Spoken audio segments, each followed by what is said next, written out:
This is Don Johnson, airbrushgallery.com. Today I want to talk to you a little bit about motorcycle tanks.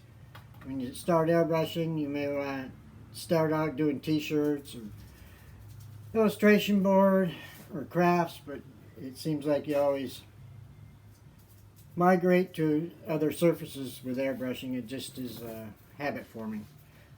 So a lot of you eventually will end up doing a motorcycle tank, so I thought I'd cover this real quickly for you. This is an old Sportster tank the guy brought in, and when they bring used tanks in, I like to have them pressure tested so that there's no leaks, so I know there's no leaks in any of the seams or anything, especially on an old bike or a tank made down in Mexico, an aftermarket Harley tank. I like to have them pressure tested to make sure that there's no leaks, so that when I'm done painting it, it's going to last for a long, long time. If there's a little tiny gas leak down here and gas leaks out one of these seams, even a tiny bit, it'll get underneath the primer and everything, it'll lift all the paint off, and you have a ruined tank. A lot of people may not consider that their concern. They're just there to paint it and hand it to the customer. I like my artwork, if I'm going to spend 2, 3, 4 days painting something, I want it to last for 10 years. So I like to take the extra step of charging the customer to have it pressure tested, and then proceeding from there. This guy didn't have it pressure tested. It was painted, and what do you know? It leaked.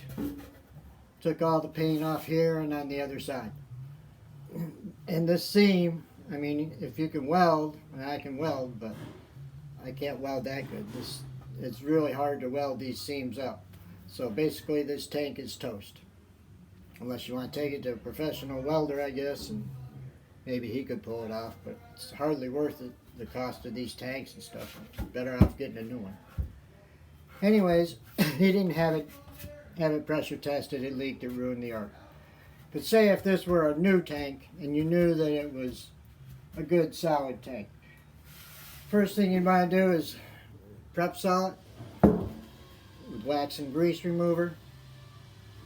And then there's a couple different ways of prepping a painted surface before you add your artwork to it. Old school way is using Comet and water and a Scotch Brite pad. You just keep the tank wet, put the Comet on there, use a Scotch Brite pad to scuff it. You knock all the sheen off so that your paint will adhere.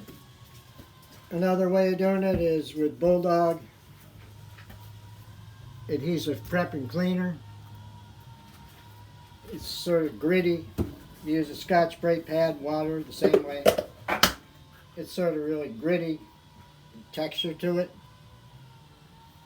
so that when you scuff the tank, it knocks the sheen off, gives you micro scratches so that your paint's going to adhere. Not scratches, but... And then you're cleaning it again, and then you can add your artwork. Another thing you want to watch for when painting tanks is you don't want to paint down in this filler hole. What will happen is if you do, and if you don't seal between the paint and that filler hole real good, the possibility of gas getting in here when they're filling their tank up with the nozzle, or if they fill their tank all the way up and it's a sunny day and the gas and the fumes expand, it'll get underneath the paint here, and it's just like a wick. It'll take all the paint, it'll bubble all the paint off around the gas filler hole, and basically you're got another ruined tank. So be careful not to paint down in the filler hole. You can paint to the lip and then seal it real good, but you don't want to paint down in there. So that's another little tip. And that's my little spiel on motorcycle tanks. Stock Harley tanks are usually pretty straight. You don't have to do any body work, not much body work to them. The aftermarket stuff from Mexico is iffy. Usually you have to end up doing a lot of body work on it, so you want to charge accordingly. So that's my little deal on adding artwork to a bike tank.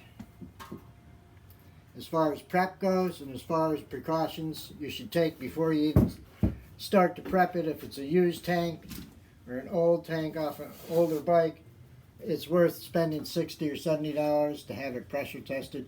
Just about any radiator shop can do it for you.